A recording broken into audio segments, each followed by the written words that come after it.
Thank you again, everyone. Good afternoon and welcome. I am Ange from the Center for Energy, Ecology and Development, and we welcome you today for today's press con. In the context of the first global stocktake under the Paris Agreement, Center for Energy, Ecology and Development is publishing a new report that delves into Southeast Asia's massive plans of gas expansion and advancing LNG, including the developers and financiers who are behind this gas boom. It also delves into the current renewable energy landscape and possibility of upscaling renewable energy in contribution to meeting the 1.5 goal. In this press con, we have speakers from Southeast Asia who will raise alarm on the massive expansion of fossil gas and the potential of shifting to focusing on advancing renewables in Southeast Asia. We have global speakers who will dive into the bigger picture of the urgency of stopping fossil fuel proliferation and finance, especially gas, the possibility and responsibility of developed countries like Japan, and why COP28 should deliver a global commitment for a just and rapid transition to 100% renewable energy and to end fossil fuels. I give to you the first speaker, Jerry Arances from the Center for Energy, Ecology and Development. Thank you, everyone. Thanks for coming. Today, this is a very important, context because this is an Asian COP. And we're being hosted by a country we're in a region which produces a lot of gas and oil. And one of the first LNG export that has landed the Philippines was actually coming from this region. And so this report comes in a very timely manner. In the last decade, civil society, Catholic Church, communities have fought hard, tooth and nail to derail the coal expansion in the region. We're now confronting on getting rid of the coal fleets with all the jetties, the ETMs, and all initiatives that are taking place. Unfortunately, there is a massive detour in Southeast Asia with an LNG expansion. We all know for a fact what fossil fuel means to the power sector in Southeast Asia, not just to the communities that are hosting all these fossil fuel projects, rising cost of electricity, tariffs, one of which is in the Philippines, around 100 to 200% increase, notwithstanding, of course, how this would undermine climate ambition goals by respective countries of the Southeast Asian region. And this challenge is brought about by a massive detour wherein 65% of the new gas power development globally is actually located in Asia. And one of the key battlegrounds to derail this sort of push on bridge fuel towards 100% renewable energy, which is actually becoming a massive detour, is actually Southeast Asia. It's one of the biggest hubs, import terminal hubs across the globe, and a lot of developments are taking place. Notwithstanding the opposition by communities, churches, and civil society, we've looked at and come up with this report to lay down the foundation what is actually happening in the region. And one of the findings, several key findings of the report look at how much planned gas power plants are actually being pursued in Southeast Asia. There are around 139 gigawatts. More than half of the gas plant capacities are actually in Vietnam and in the Philippines. Imagine the Philippines, it has taken us 10 years of fighting for the loss and damage mechanism and now the launching of the loss and damage fund, which took place after the aftermath of Typhoon Haiyan, which has moved many Filipinos to actually be fighting for climate justice and fossil fuel phase out in the country. And now we're faced with this massive gas plant build out with around 42.6 gigawatts. So the Philippines and Vietnam are leading that.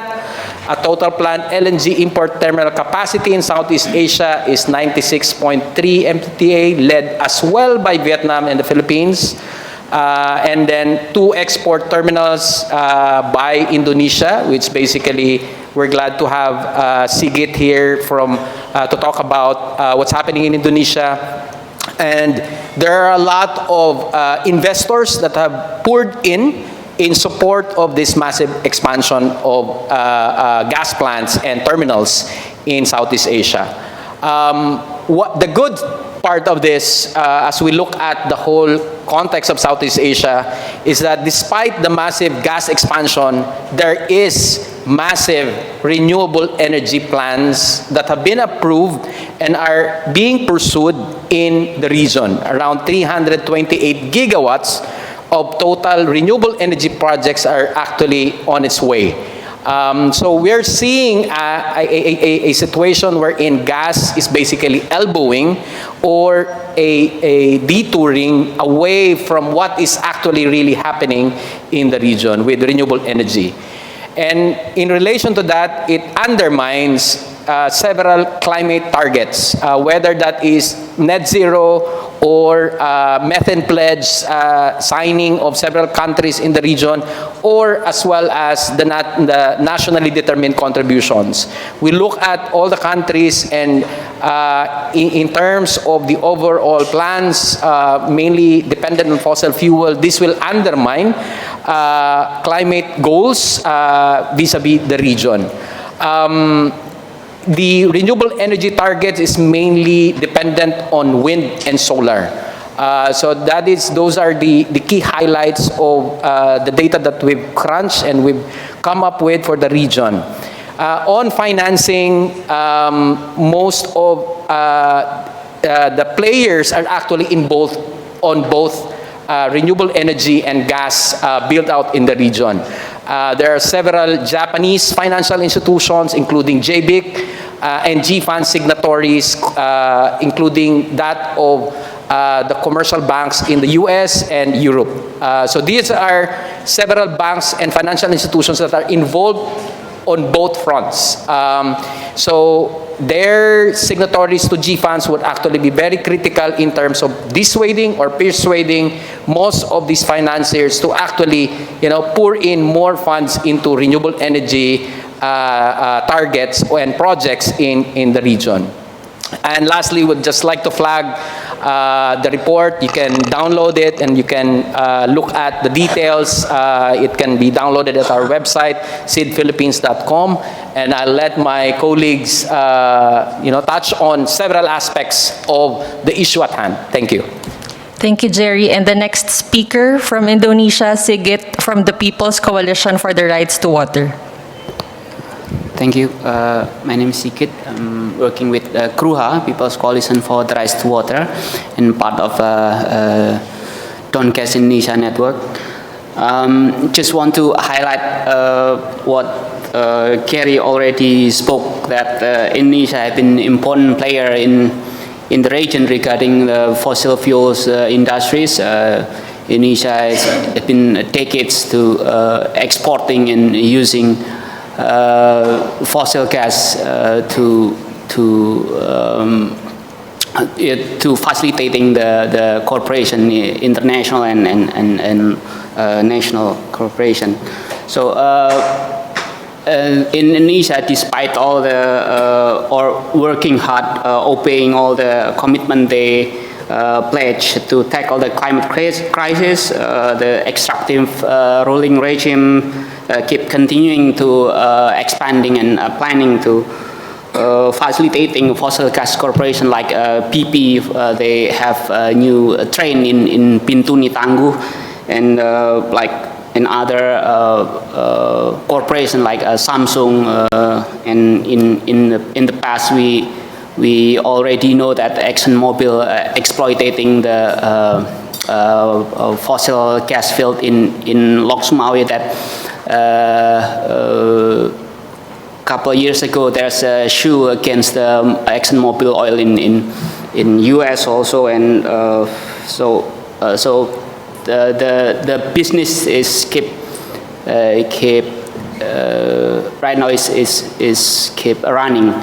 And even though they know that how the fossil gas business have extracted in a large-scale fossil gas in Indonesia just to make a profit without looking at the social and ecological impact that it has had on the surrounding communities and in the world. So, and the government seems turning a blind eye to all the social and ecological crises that erupt during operation of the fossil gas industry.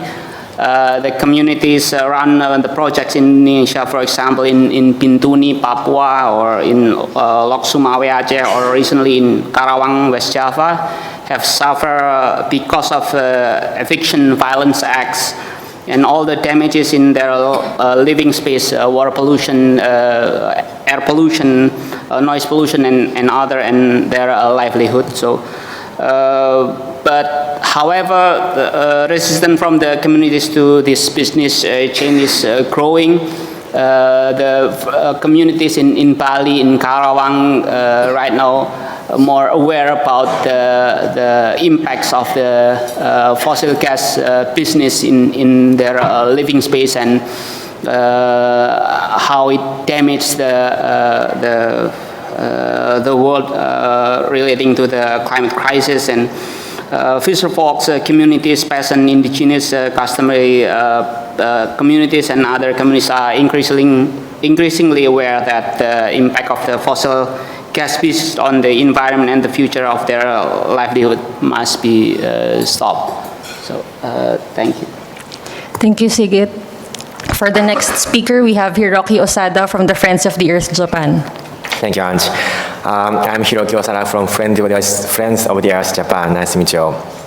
So this new report from CEED shows that Japanese export credit agency, JBIC, is accounting for 47% of total public finance channeled into a fossil gas industry in Southeast Asia, making it the biggest financier of the fossil gas in Southeast Asia. Since JBIC is owned and supervised by Japanese government, it means that Japanese government is the biggest financier of fossil gas in the region. 2 days ago, Prime Minister Kishida was boasting of this decarbonization, his Japanese contribution to decarbonization with Asia Zero Emission Community. But the reality is the exact opposite. Under ASEC, Japan is pushing for hydrogen, ammonia, co-firing, and CCS. So these four solutions, and all of them are not effective in emission reduction and not economically unvaluable, and also technologically unestablished. Japan is pushing for these technologies to basically just for corporate interest. Japan is actually arguing that we can have decarbonized firepower with these new technologies, but we cannot have that because these new technology cannot contribute to fossil emission reduction. And that's why the Japanese government is also pushing these. Japanese government is pushing these technologies. And under ASEC, through JICA, Japan is actually writing long-term energy policy in countries like Indonesia, Thailand, Vietnam, and Bangladesh, and putting fossil gas and fuel solutions such as hydrogen, ammonia, co-firing, and CCS, so that Japanese companies can keep fossil fuel infrastructure and also keep selling these new technologies. Under ASEC, Japan is also planning to create Asia CCUS network. In there, Japan is planning to export 22 to 27% of entire Japanese domestic emission to countries like Malaysia. Developed countries like Japan has more responsibility to emission reduction, but Japan's plan is basically just emitting these emissions to other countries and justify further gas financing with CCS. Japan is actually actively and strategically delaying the entire decarbonization of entire Asia.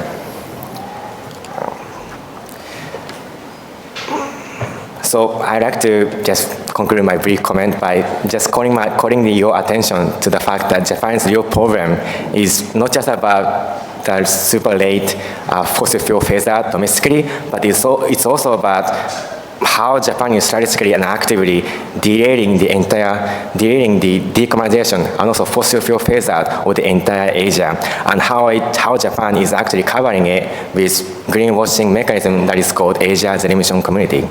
Thank you. Thank you. Thank you, Hiroki. For our next speaker, we have Katrin Ganswid from Urgewald.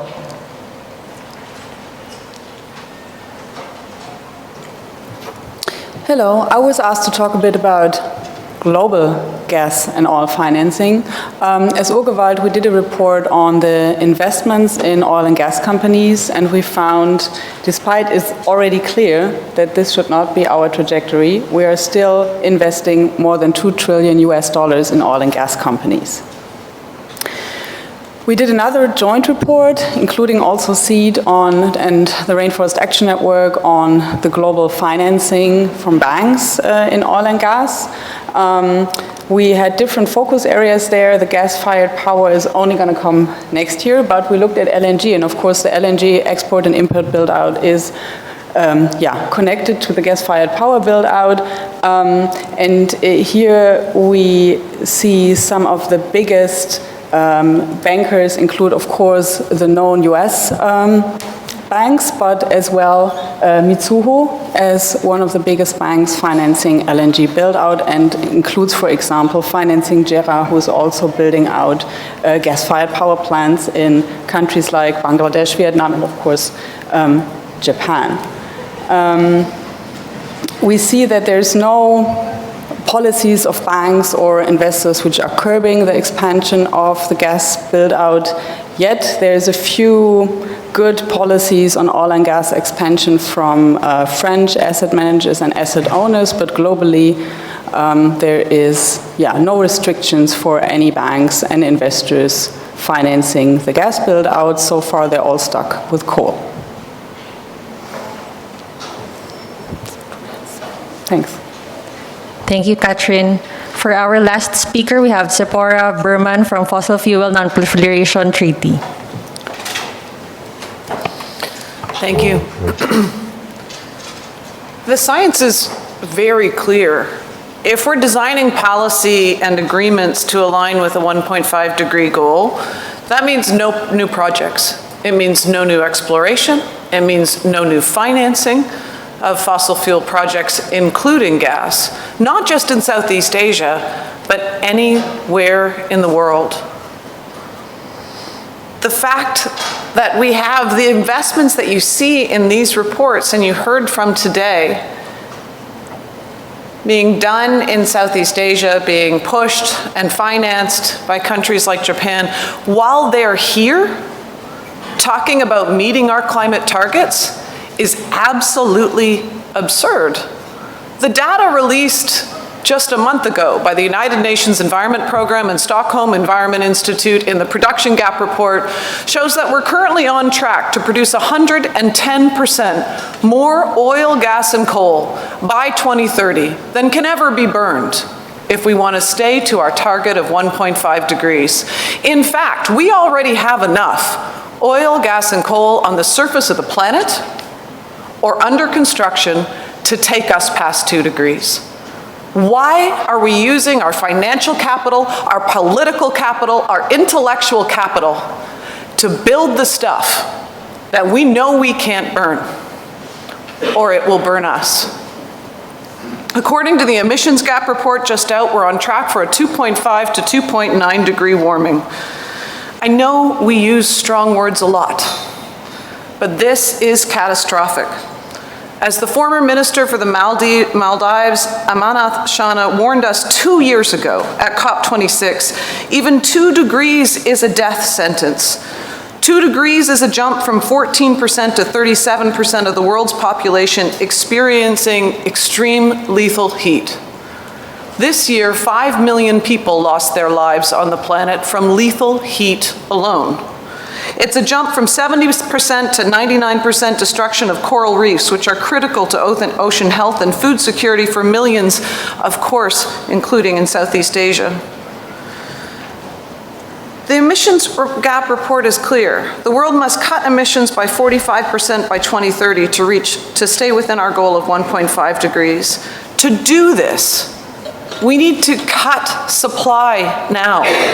We have to stop pretending that it's a transition if we continue to grow the problem. It's absurd to say that these projects that are planned in Southeast Asia that are outlined in this excellent report are a transition. It's not a transition if we're continuing to grow the problem. In order to cut supply, we need a detailed binding mechanism to negotiate and finance a global just transition in order to ensure that countries who are the most vulnerable and countries who are the most economically vulnerable have the support that they need not to frack that gas, not to dig up that coal, and not to drill for more oil. Our planet is at a crossroads. Lives and livelihoods are at stake, and it's time for governments to take commensurate action, to stop throwing fuel on the fire by building these new gas and LNG projects, and join the growing bloc of nation states who here at COP28 are calling for a fossil fuel non-proliferation treaty. 10 countries have called for the treaty so far on the floor of the UN. Yesterday, the President of Colombia, President Petros, joined those countries. Colombia became the 10th country yesterday to call for a fossil fuel treaty. And during the UN climate negotiations, Timor-Leste joined the group calling for a treaty. The President of Timor-Leste was very clear that they're calling for a treaty despite the fact that they're a fossil fuel producing nation in Asia entirely dependent economically on that fossil fuel production. The oil and gas sector represents approximately 70% of Timor's gross domestic product and more than 90% of their exports, as well as more than 80% of the state's annual reserves. But they're endorsing the fossil fuel treaty just like Colombia is as a fossil fuel producing nation because they know we can't keep making the project worse. There's an avalanche of scientific evidence in the last 5 years showing that methane emissions have been underestimated by 20 to 60%. Gas largely consists of methane. It is absolutely hypocritical for our leaders to be here talking about tackling methane while we see this tremendous and increasing investment in gas and LNG projects. Japan committed to the global methane pledge in Glasgow to reduce methane by 30% by 2030. We can't continue to grow gas projects and say we're serious about cutting methane. People have talked about gas as a bridge, that gas is a transition, but we see in this report that it's blocking investment in renewables. Gas is no longer, if it ever was, a transition. It's not a bridge, it's a blockade. It's a blockade to the clean and safer future that we need. Thank you. Thank you so much. We have just 1 minute left. If there's anyone who wants to give a question, please provide the mic.